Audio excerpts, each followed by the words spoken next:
Hey everybody, it's Tim and Steve here at Phantom History House. Tonight it's Ask Us Anything. Yes. We'll know what we're going to be in for. Welcome to Phantom History House Calls.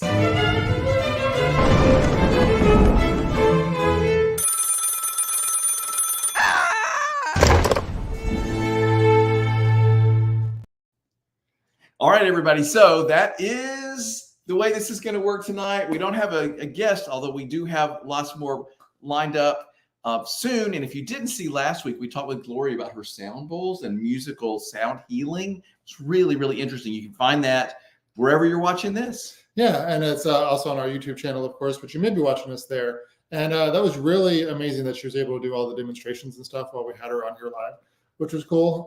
But we were talking the other day, and we figured that there might be a lot of questions for us about what we are doing at Phantom History House, where it came from, why we're doing what we're doing. So we encourage everybody who's watching us tonight to drop any of those comments or questions into the chat, and we will do our best to get to them and kind of answer some of those questions. Absolutely. So tell us where you're watching from and what questions you may have for us tonight as we are starting in. Yeah, absolutely. And it's going to be a challenging one because we're so used to talking to somebody else, and it's always harder to talk about yourself. Well, but before we start that, let's tell you a little bit about what's going on right now at Phantom History House. It's Halloween. We are decorated. There are lights. There's pumpkins. Yes. The Halloween tree is up in the front window in the library. It's very festive.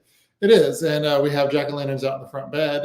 And our neighbors are wonderful, and they wish us happy Halloween when they drive by, which is very cool. But yeah, it's kind of like a Halloween light.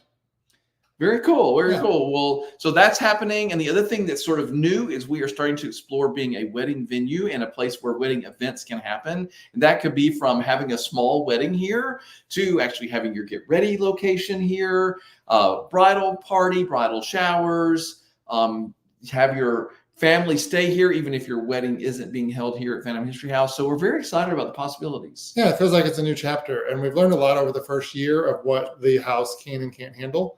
And we've been able to work with our good friends at Simple Weddings to kind of help understand what we're able to do as far as weddings go. And to be clear, we are not the wedding planners. We are just the we're the hosts. Yeah, we're the location, and we sort of host things. And the reason I like this so much is, to me, one of the most successful things we've done this whole time is when we have a group of friends or family who book the entire house for a weekend. We sort of host them over the long 3-day span, and it's so wonderful for them to relax, get into the space, enjoy it, spend time together, go out to eat and come back, whatever. We can, of course, cater something here, but we've loved those weekends. Yeah, and every group kind of makes the house their own. I mean, we always tease that, you can make it as creepy as you want it to be. We've had, 60th birthday parties here. We've had a wedding party get ready here. We've had like a reunion of types here for a birthday. So it's been a little bit of everything. And some are all in on the paranormal, and some are just looking for a really comfortable place to hang out, which we are able to do both.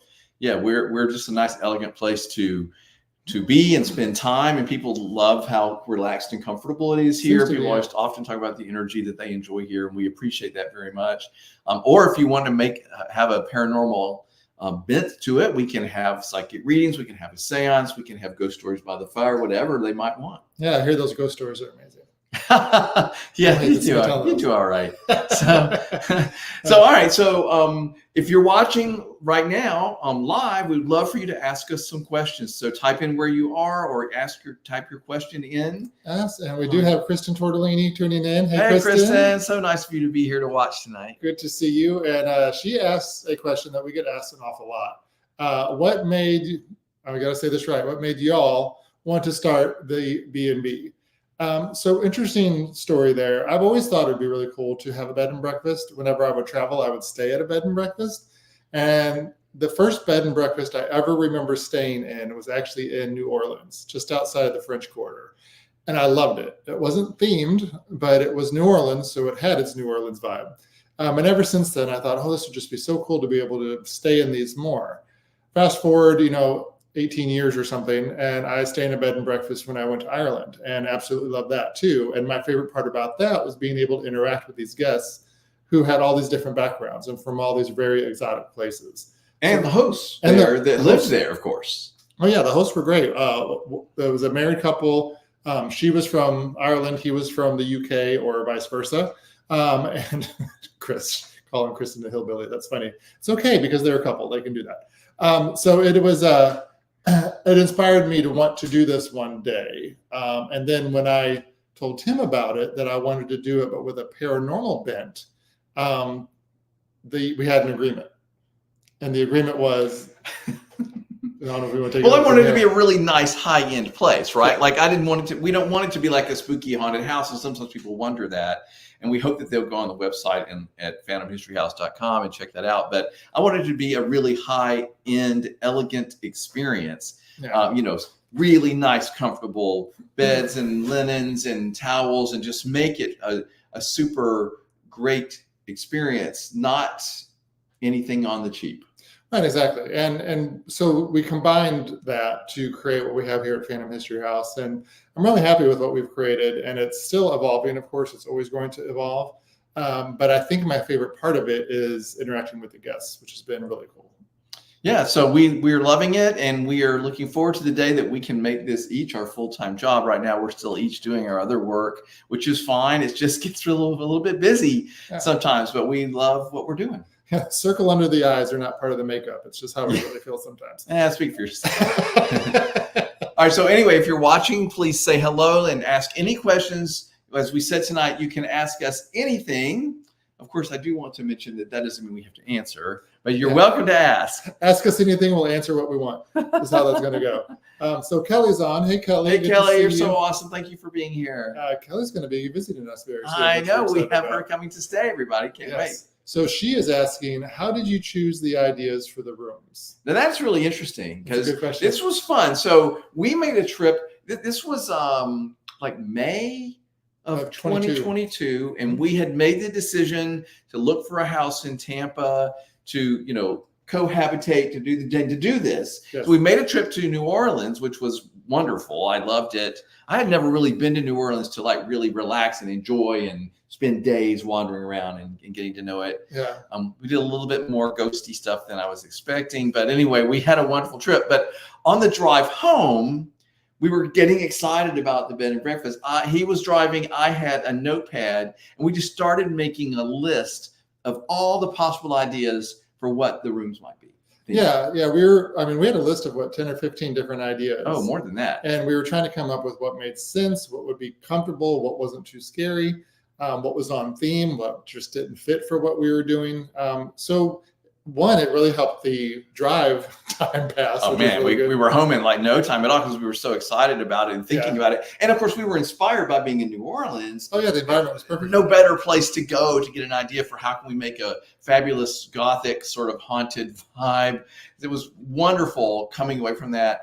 And I still have that list. And there are things, we're not going to tell you all the ideas because some of them still might resurface one day in another way. Right. We might remodel, we might add a room, who knows? But there were some really crazy things, some that were really out there and some that turned out to be a little bit too heavy of a lift for us to be able to pull it off. Yeah, and there were some that were like a little too vague. Like we had just left New Orleans. We're like, oh, we should have a New Orleans themed room. Well, that would have been cool. Yeah, but what is that? Is it jazzy?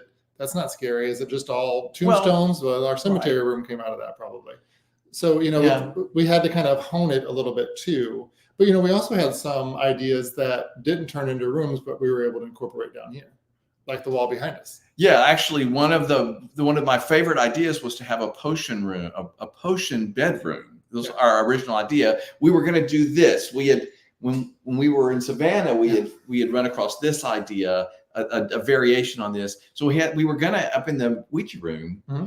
We were going to have one of those that whole wall where the bed is now. We were going to have the bottles up there, and I thought it would be stunning. I mean, imagine just going to bed at night with this gorgeous glowing thing. But anyway, ultimately, we came to our senses and we realized that we needed to be where everybody could see it. It was going to be so spectacular and such a big deal that we didn't want it in a room where only 2 people would ever be able to see it. Right. Yeah. We wanted it to be incorporated in the rest of the house. And the same thing with the library. We talked about doing a library room. It was going to be a library bedroom. Yeah. They were like, well, if we want to go for this Gothic vibe, we need to have a library. And we realized that we are not, a big entertainment company when we came up with the idea for doing a sunken ship pirate room. Oh, you gave that away. But it's the fish tank now. So that's kind of where that. Well, it ended up in the fish tank.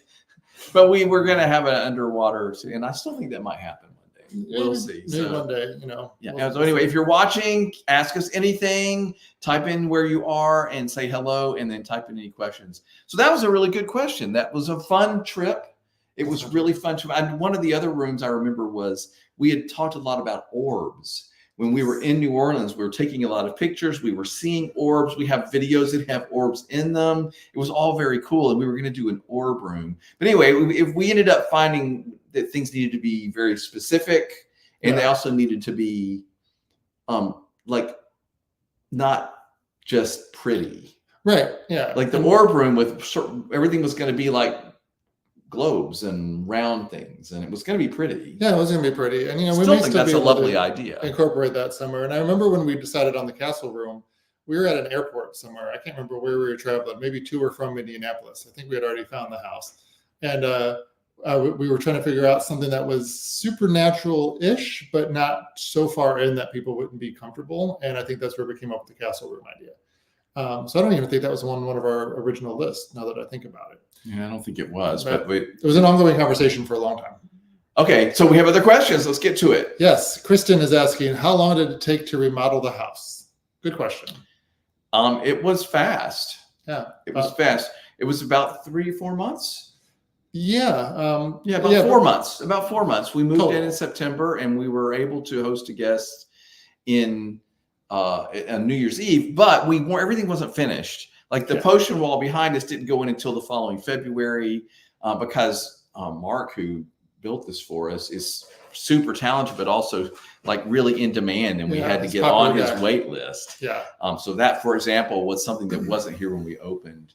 But we were able to. It wasn't awful, but a lot of things have evolved since even then. Yeah, but there was like a month and a half where there was a lot of plastic around here. We were like tripping over tile boxes and things like that. And then there was a lot of painting, and then all this furniture that we had collected had to go somewhere.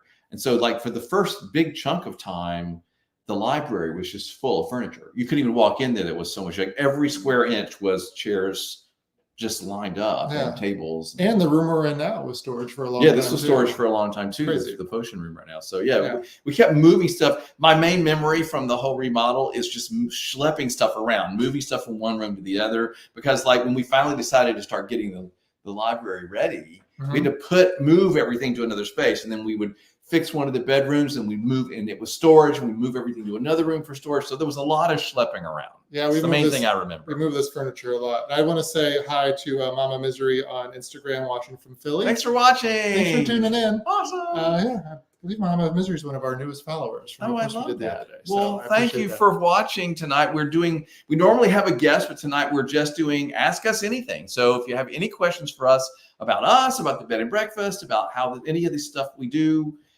now is your chance. Type that in and let us know that you're watching. Yeah, and you're going to like this question, which comes from Kristen again.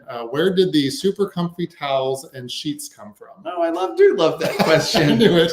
And I have to tell you that our friend, Dr. Mary White, my wonderful friend Mary, gets credit for this. She does. Because we were like, okay, we want really nice, high-end linens and towels and things. Like this was the main thing, was we want it to be a luxury experience. We want, we want people to feel like they're at a really high-end resort, because that's what we're trying to be. So Mary gave me the answer, and she said, buy the most expensive sheets and towels on Land's End, from Land's End. And Land's End is wonderful, very high-end sort of stuff. With some money. Yeah, it was expensive. We spent a lot of money and continue to spend a lot of money on those, but it's totally worth it. The Black Friday, people, that's what we waited for. Yes, that was, we were lucky, is that we were at the point where we were ready to purchase all of that stuff on Thanksgiving, Black Friday weekend, and it was all on this like 60% off or something, we got lucky, which was fantastic. So that is when we purchased it all. But if you liked our sheets or towels, all I can tell you is go to Land's End and buy the most expensive thing they have. I'm not sure that some of the things that we purchased have been like, they've moved on to other designs and things. So there are a few things where we're like, okay, those washcloths aren't available, but what's the nicest washcloth they still sell? Okay, we'll get that as long as it matches and stuff. So that's what we did. Yeah, which goes back to our joke about being creepy yet comfortable. He's very focused on all of the comfortable stuff, and I'm very focused on all the creepy stuff. And speaking of the sheets, they are linen.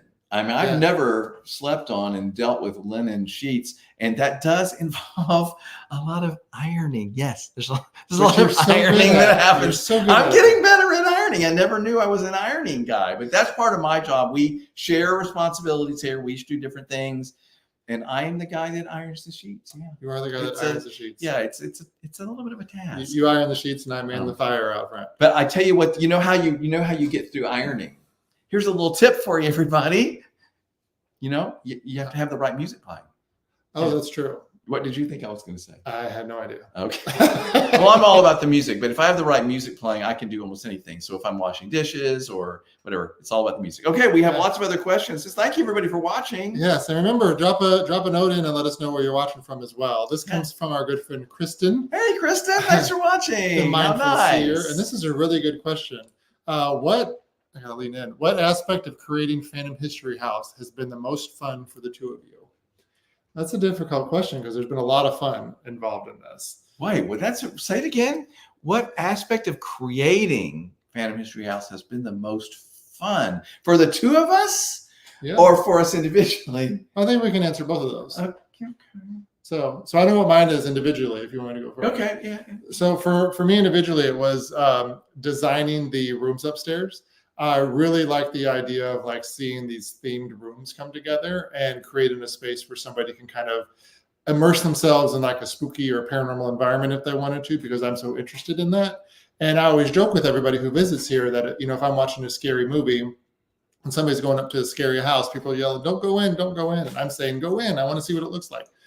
So that's what I really liked about this. And when we finished the bedrooms upstairs and got the themes figured out, I was super excited, and it had me so happy that we were able to do it. And I had a lot of fun designing them, which I didn't think I would, because I've never done that before. And we were really great at doing that together. Yeah, it was good teamwork. That was really fun. And we had a lot of fun.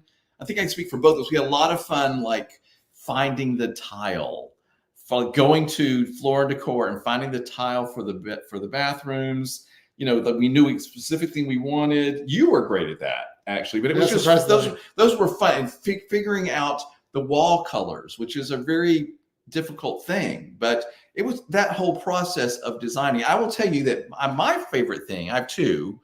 My favorite thing is one is I've never been an antiques guy. No. I've never been an antiques guy. In fact, I used to just poo-poo them. Like, I'm not interested. I like very modern, very clean, whatever. Well, now that I've come to understand and appreciate, and I had a reason to try to find these great pieces, it's like a giant, never-ending treasure hunt. And if you're like an antiquer, is that the word? Yes. You go antiquing. Anyway, if you're an antique enthusiast, whatever it is, it's like a treasure hunt. So we've had so much fun. You walk into an antique store or an antique mall or something, and like you start to walk through, and it's like a treasure hunt. Like, where will you find this thing? And we have walked in many times, and it's like, there is a bright yellow antique looking chaise lounge, it's a fainting couch. And we're like, it's fantastic. And then the fun thing is that at the Vintage Marché, which is a once a month antique mall that's open down in St. Pete, like, it's very exciting, because when you find something you want, then you find someone, you're like, I want this piece, market sold, don't let anybody else get it. Exactly. I remember the day that you found your casket bookshelf. Exactly. That was a very big day. It's in our cemetery bathroom. It was embarrassing how excited he was every day. I was like a kid on Christmas. Like, so excited. So the other, I was going to say, my other favorite part of designing, that's a really good question. Thank you. I have loved adding and figuring out the details. Yes. Like, I love that. So finding just the right thing to sit in just the right place on just the right bookshelf, finding things like the towel hangers for the rooms that were very specific, little details that people often mention, like, oh gosh, you paid such attention to the details that I never would have noticed. Things that people notice on day 2, right, or day 3. Right. I've really, really enjoyed doing that part.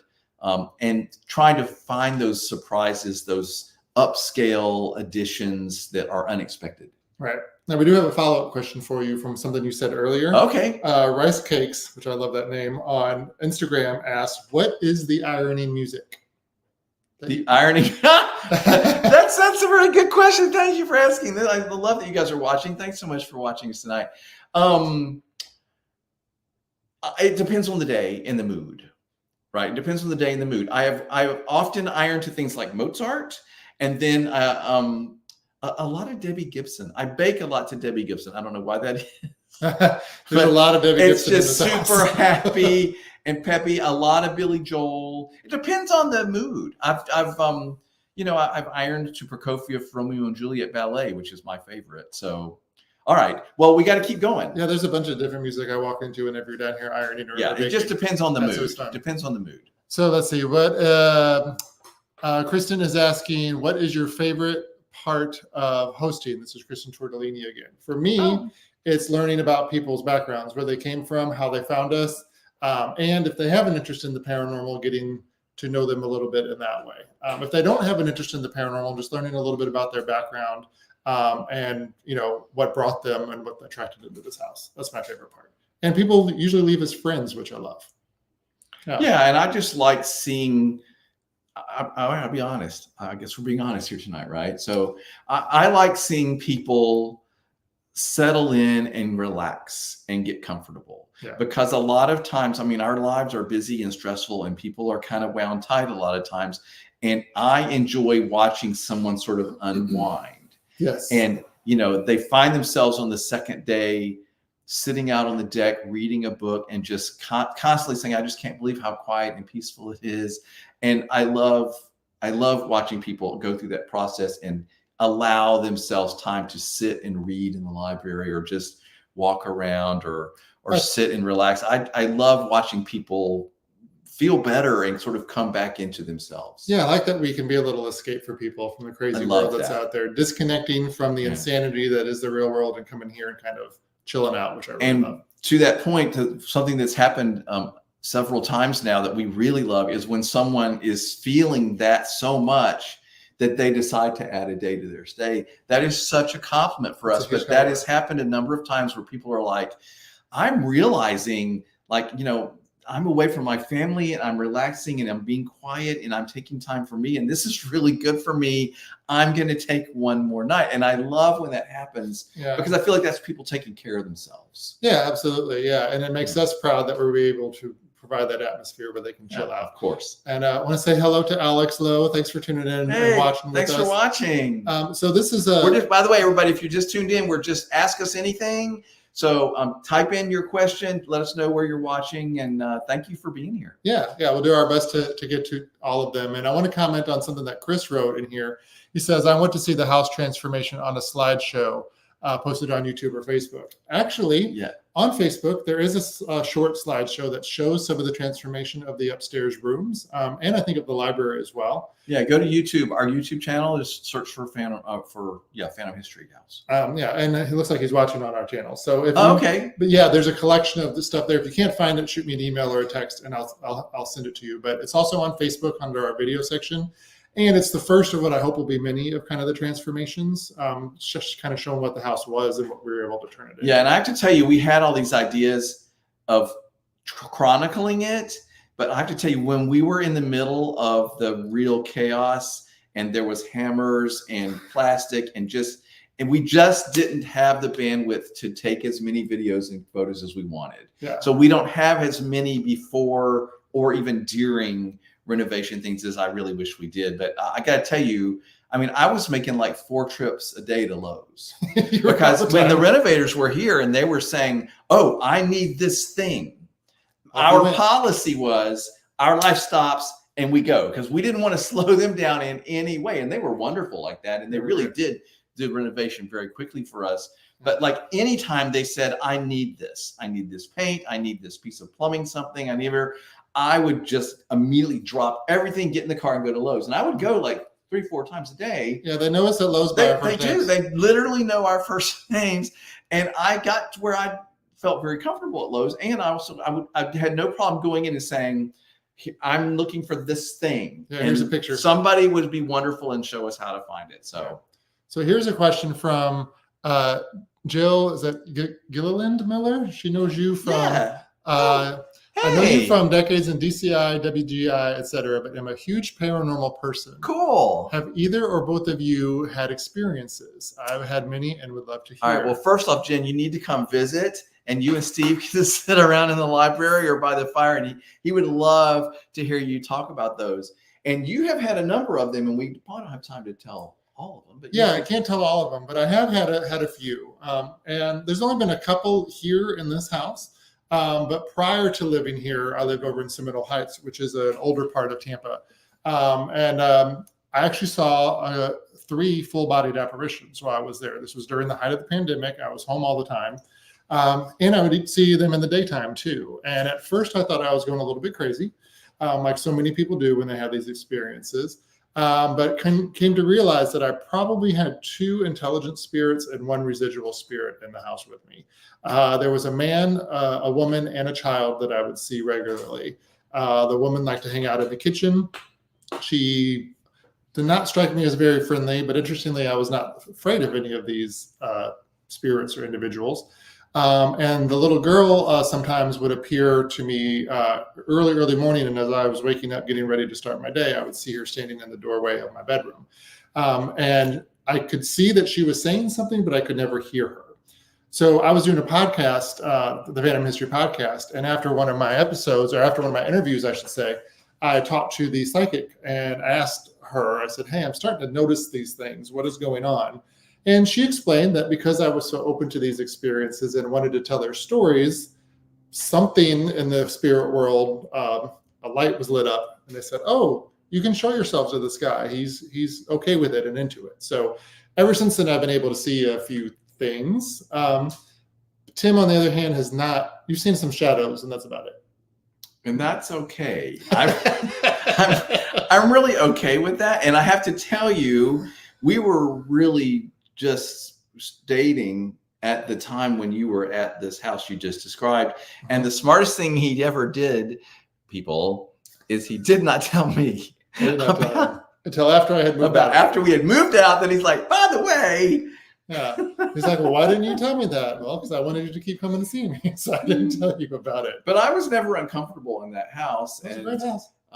There was one time where something kind of weird happened, and it might have been but I didn't think anything of it at the time too. So yeah, and the house was 95 years old at the time and has an interesting history, but I could not find the identities of these exact 3 people because a lot of it was housing rentals for close to 100 years for people who would live and work in Ybor City, which is our historic district here. So that's the short version. Well, right. Stories. And Jen, to your point, there are a lot of conversations about these kinds of things on all of our social media. If you go to our YouTube channel, there's a lot of stuff there where you're talking to people about your experiences, or of course the podcast Phantom History, which this is all themed on, is Steve interviewing people about places where the history there, and then the paranormal stuff that's happened there. Yeah. Okay. Do we have more questions? We do. Type in those questions, everybody. We're having fun doing this. Thank you so much for watching. Yeah. And thanks for being so curious about this. Yeah, it's nice. I love that. So here's a good question from Kelly. Are any more giant skeletons joining the family? Yes. Have you met Steve? No specific plans for that, but. Well, I will tell you that I don't know if you guys know this. They're probably not ridiculously into this like you are, and now I guess I am. But there has already been released the slate of stuff from Home Depot this year. Yes, but don't go shopping there yet until we get a chance to. Yeah, that's right. But there are some very cool things that we definitely have our eye on. But this was just like a release of here's what the animatronics are for the year. Yeah, so every early April, Home Depot will release it's like a preview of what they have coming for Halloween. And the 12-foot skeleton that we have at our front door, Eugene, who's holding the lantern, is a Home Depot 12-foot skeleton. And we love having him there. And he does have a twin brother that comes out for Halloween and Christmas. And we have 2 12-foot flaming pumpkin men as well that come out for Halloween. Yeah. So there is a family of 4. That's not to say we're done. Who knows? There could be more that find their way here. But there will be more. You just know that there's going to be stuff. But we have a lot of plans. We're already thinking about theming for Halloween and for Christmas. of the holiday season. And so we have a lot of ideas, and we're already starting. Actually, we bought supplies today. I'm just going to say, We yeah. bought supplies today to start trying to create some things for the Halloween season. So Yes. it's going to be big. Make plans you have to come see it live, everybody. It's not the same on video. And Jen, thank you so much for watching tonight and for saying that hopefully you'll come visit. We would love to have you here. And I guarantee you will love sitting around talking, sharing your experiences with Steve and with me if you want. I'll do part of that. I won't spend the whole night doing it, but he will. So. I'll absolutely spend the whole night doing it. And yeah, to your point, we do have weekend plans to start working on what Halloween could be here this year. And I know it's only the end of April. It was Halloween, which is perfect timing. We're halfway there. We have 6 months to get ready for the big day. We want it to be really big time. And we want to be unique. We want to be special. We're going all out. We don't want people to drive up and think we dialed it in. Yeah, exactly. We want them to know, like, okay, these people went to a lot of trouble because this is a special season for this place, and we want people to be super impressed. And I love the holiday part too, and we have some plans for that. Oh yeah, the Christmas holidays. Yeah. It's all, I'm sorry. When you say the holidays, that only means one thing to Steve. Well, holidays is anyway. Yeah. Halloween all the way to New Year's. I meant like Christmas holidays. Last year, one of the things I really loved that we did, speaking of like the giant skeletons and stuff, is that we created some of our own tombstones, which was really fun. With some help from our wonderful friend Lee Vandergrift. Yes, he was able to do the artwork, and poor Lee, we roped him into so much to help us out. But that's what you get for being such a talented artist. But that was a lot of fun. I remember last August, I was pouring Quikrete into these molds to try to create these tombstones, and surprisingly, a lot of them worked. I mean, it was a trial and error process. There were a couple that didn't turn out so great, but overall, they turned out really well. So hopefully, not that we're doing more tombstones, but it is another DIY project we're working on. So hopefully, we will have something big to share once we get closer to Halloween. Yeah. And we'll start decorating Labor Day. It's true. We start decorating Labor Day weekend. Yes, we will be Halloween early here because we sort of celebrate the season for both of those months. Yes. So and right now, like I said, everybody, if you didn't see that earlier, we are decorated for Halloween. So if there's some videos about it already online, but we have some lights up, and the Halloween Christmas tree, the Halloween tree is up in the front window in the library and all that stuff. Yes, absolutely. And yes, Kristen, gingivitis is one of the ones tombstone is there. Yes. And Kristen knows the story behind that, which is funny. So yeah, a lot of our decorations have a nice personal story kind of tied to them. Okay. All right, oh no, Carla's watching now. Be careful, everybody. No. Hi, Carla. Thank you. You're so nice to be watching. So, what is your favorite thing you are doing for your Halloween? It's a very good question. So what I'm really excited about is to really pump up the ghost story side of what we're doing. So we're really looking forward. And of course, Tim is baking. So, well, I was going to say, my answer is I am baking a special thing for next weekend. Yes. So hopefully some of you guys we have some rooms booked, but there's still room available. Hopefully you'll come spend some time with us next weekend. I'm very excited about. Should I even say what it is? You can say what it is. Yeah. Should I? Yeah. It's like a lore. Well, what if it's a disaster? See, I usually don't say what I'm going to make in case it goes all wrong. Then I can, yes, it's an apple pie. But it's a great idea. No, I don't want to tell them too much, but I am making a special cake. I'm making a cake for Halloween weekend, and I'm very excited about it. And it's something I've never done. So if you're coming for Halloween, or even if you can't and you're in the area, just drop in. I'll give you a piece of this cake. Little sliver of it. Come see the decorations and Yeah. And I'm excited about, telling ghost stories. And one thing I always want to point out too is that when we tell ghost stories, it's not just me telling stories. If you have stories you want to share, I want to hear them too. So it's kind of like goes both ways. Well, it always turns in. Well, this is what always happens, everybody, is that somebody starts talking about paranormal experiences, their own personal things, and then everybody starts to feel comfortable and safe. And they realize, this is a place where it will be treated, if I say something and share an experience, it'll be treated with respect. That's something I'm really proud of. We've created this safe space here. Many, many times, someone will come to just visit or see the house or stay or whatever. And after a little bit, they'll be like, they realize they're safe. Mm-hmm. It's a safe space. And they'll be like, I've never told anybody this, But when I was a little kid, I saw this or this happened to me or whatever. And I love that they feel comfortable sharing that. And that happens a lot. Yeah. And Carla says she's coming for cake. So Oh, good. Come. Yeah. It's fingers crossed. And, back to one of the earlier things we talked about is, what is our favorite thing about hosting is the people we get to meet, which is really, really cool. And before we disappear here in a little bit, we're going to play a short video for you that we want to share with you. But so stick around for that. But the people we have met have, one, been incredibly kind to give us a chance and check us out and see what this weird little corner And of the world support is. what we're doing. Yeah. And support what we're doing. Yeah. And two, they're just always so genuine and so friendly and so interesting. And every once in a while, we get the opportunity to chat with them on the way out and put like a little video up on social media. And we really appreciate that. It's a big part of our marketing effort. But it's totally not scripted. We just want to know what their experience was like, which has been really great. Well, the other thing that's really big for us is a 5-star review Yeah. on Google. So if you have been here or you know anything about the house and you'd like to help us out by giving us a 5-star review, please go to our Google page and do that. It's very, very helpful. Yes, it is. It puts us up in the rankings. And we got another question from Carla asking, what is your favorite room in the house? Okay, so let's separate this from room in the house and favorite Space. or favorite bedroom. Okay. Let's say like you mentioned this before. Which room would we most like to stay in, or which room is our favorite? The 4 bedrooms, and then let's just talk about our favorite space in the house. So let's do about the space in the house first. What is yours? Okay. Well, my favorite space downstairs is the library. I spend a lot of time in the library. I like the pushing room too. It's very comfortable. But the library is just kind of like my little, it's like my little fort. I just feel very cozy and warm and that's comfortable. That's the point of it. It's Absolutely. supposed to be just a place where you feel totally comfortable and safe and you can relax. We had a lovely older woman come one time with her daughter. You remember that? And she came to see the house and she just sat in the library at the end. And I said, oh, do you need anything? And she says, no, this is the most beautiful room I've ever been in. Yeah. I can't believe it was so nice for her to say that. So she felt wonderful there. Mine, I'm going to say potion room, just because I'm so proud of this wall behind us. People respond to it in really visceral, wonderful, beautiful, emotional ways. And I love that. And it was such a big idea that we didn't know if we could bring it to life. So I love being in the library. I love the big fish tank in the library, which I spend a lot of time on. But I'm going to say the potion room for me is just so beautiful. And I love how the way we were able to do it is you enjoy it from this whole area. So if you're in the kitchen, you're enjoying it too. So yeah. So if you haven't been here, to our right is actually the kitchen.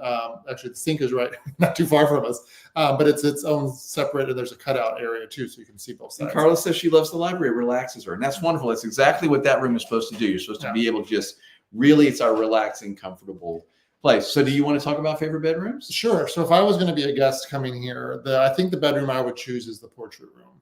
I love all the bed chambers, as we call them upstairs, a lot. I think they're all really comfortable. But something about the portrait room for me is like very peaceful and relaxing. And all those old photos, while some people say they're creepy and I can't sleep with all these eyes looking at me, for me, it's just, I'm so into history. I can look at those photos all day long and wonder, who is that in that photo? What was their life like? What were they thinking during this photo? I really want to know who they are. And I just, could spend a long time in there. And I love that bathroom. I really like how that bathroom turned out. And people respond to the photos in really big ways. It's so interesting. And to different ones too. Yeah. We've had people that just really respond like, oh, I'm feeling something from this photo. To the point of the bathroom, I do love how dramatic it is when we open the door and people see how long the hallway is. You get credit for picking out that beautiful green tile. Yes. We were looking for we saw that tile and it was like really expensive and we were like, I don't know if we can do it. And then there's a whole process that went with that. But anyway, we're really proud of that beautiful green tile wall. So what room would you stay in upstairs? Castle. Kind of do that. I love the Ouija room because it's so big and there's this big space and the king size bed. But I love the castle room, and it's so. I guess I can tell the story. That was the room we were most worried about. Yes. When we were designing, we didn't know what we had the other rooms figured out. Yeah. Like when we were thinking about the portrait room, you go into that bedroom and there was this big long wall, and I mean, I immediately was like, I can imagine just portraits. Pictures all over this whole wall. Like that was a big idea that we had from the very beginning.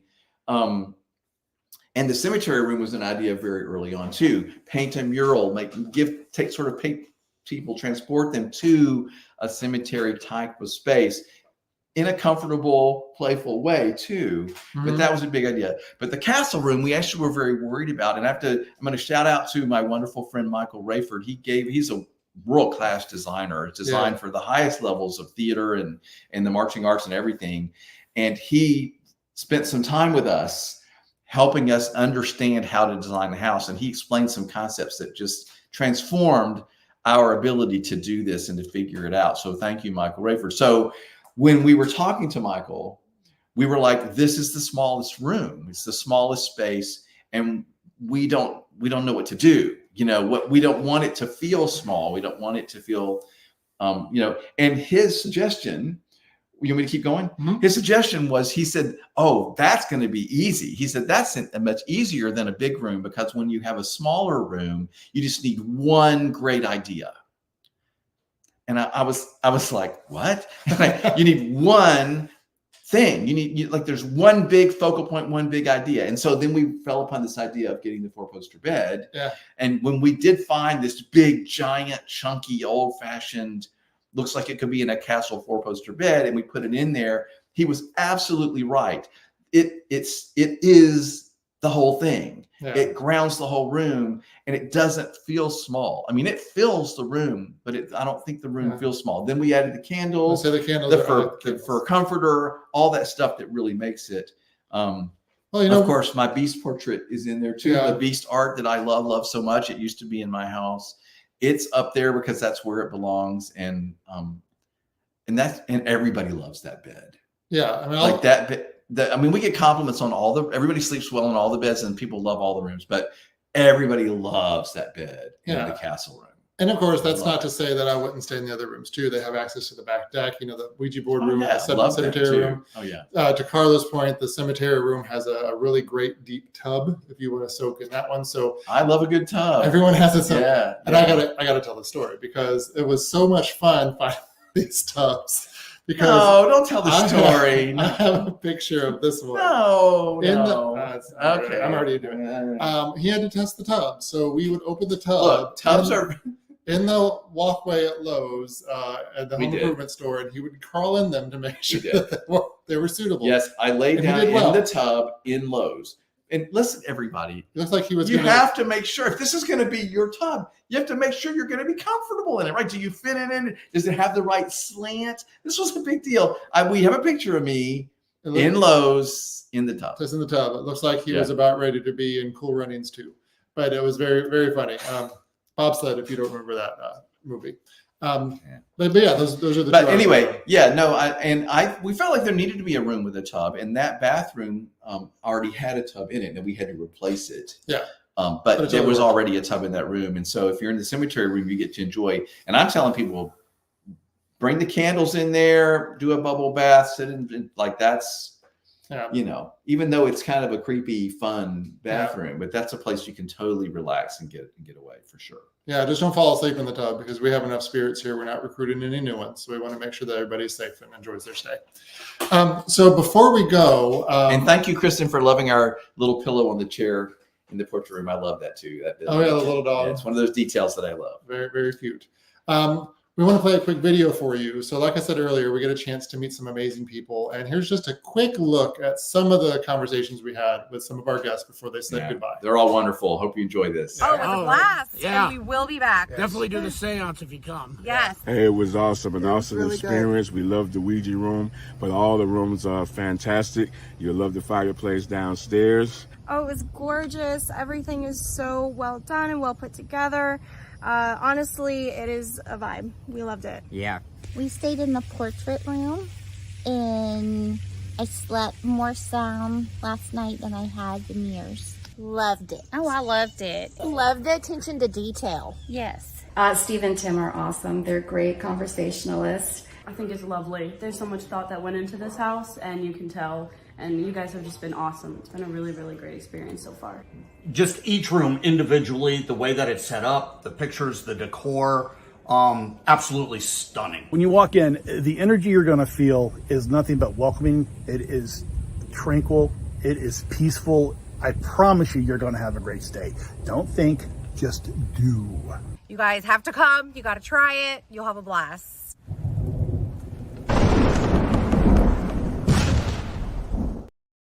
All right, everybody. So thank you to all of those guests Yes. and for their wonderful compliments. Thank you to all the guests who have wonderful compliments. You can find a lot of the guest interview videos on our YouTube channel or on Facebook. Yes. Or absolutely. on all the socials, I guess. Yeah, absolutely. And you can read some of the amazing 5-star reviews we've gotten on Google as well as on TripAdvisor. And in one of those short videos, you heard somebody mention a seance. And we do have Mama Brian Kowalski coming back on Star Wars Day, May the 4th. And we do still have some slots available for individual readings as well as some seats at the seance table. Yeah. So if you are interested in checking that out, go to phantomhistory.com/events. And before that, we have another book club meeting coming up, which is on April the 30th, I believe. This has turned out to be really fun, it's everybody. great. Especially if you can be here locally. You come in. Of course, I do some baking. I'll be baking for the seance night as well. And what are we reading this time? We are reading 2 short stories by children's author Roald Dahl, but he wrote some horror stories. Now, he's the one that wrote. He wrote James and the Giant Peach. Yeah, and The Big Friendly Giant. And Willy Wonka, right? I don't know if he wrote. Oh, I don't know about that one actually, but James and the Giant Peach is Sounds one of my all-time favorites. But these 2 horror stories are considered classics, and one is called Skin, and the other one is called The Landlady, and it takes place in a bed and breakfast. So how appropriate. And these are short stories, so neither of them is over like 20 pages long. So they're both very, very brief. And every 3rd or 4th month, we read a novel. So it's mostly short stories, and then we give you plenty of time to read a novel. And we've met some amazing people who are very interested in literature, and some people who say, I would never have read anything like this before, and I've enjoyed it. So if you're interested in checking that out, go to our events page. And we just ask that you RSVP so that we know how many people to ask or to prepare for, And you can also download both of those stories for free on that site as well.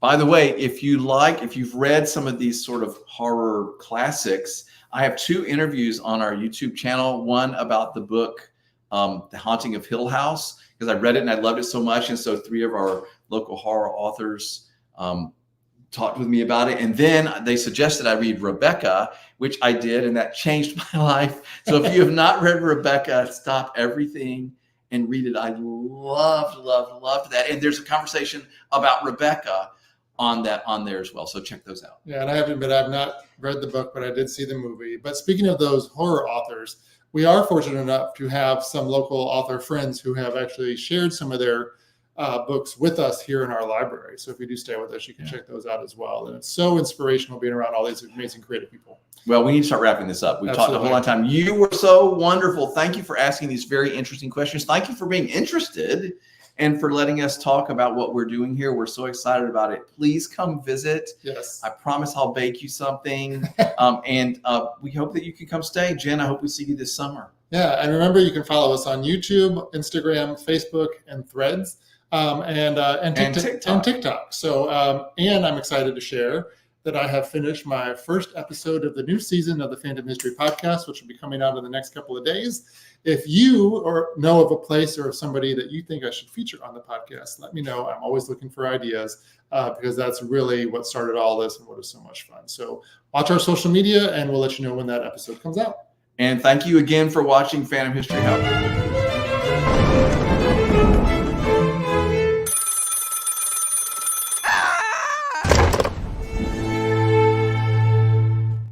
Thank you so much for watching. You are awesome. Thank you and there is a new episode next week with a guest on next Wednesday night, 7 p.m. Eastern. We'll see you then. Bye, everybody. Thank you so much. Appreciate it.